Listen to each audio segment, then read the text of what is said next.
हरे कृष्णा। हिंदू धर्म में एकादशी के व्रत का विशेष महत्व बताया गया है।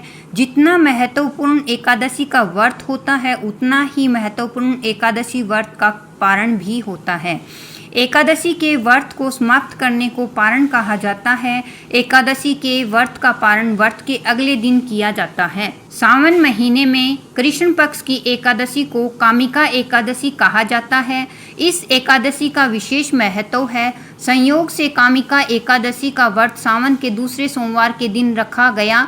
साथ ही एकादशी व्रत का पारण मंगला गौरी व्रत के दिन किया जाएगा। एकादशी का व्रत भगवान विष्णु को समर्पित है।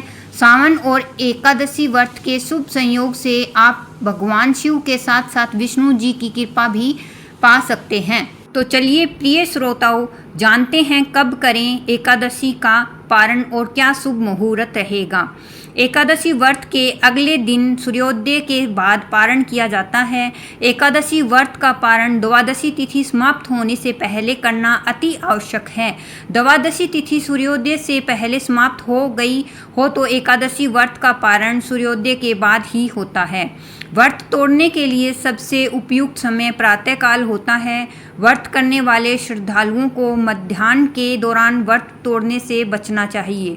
कुछ कारणों की वजह से अगर कोई सुबह के समय पारण नहीं कर पाता तो उसे मध्याह्न के बाद पारण करना चाहिए। कामिका एकादशी व्रत के पारण का शुभ मुहूर्त इस प्रकार है।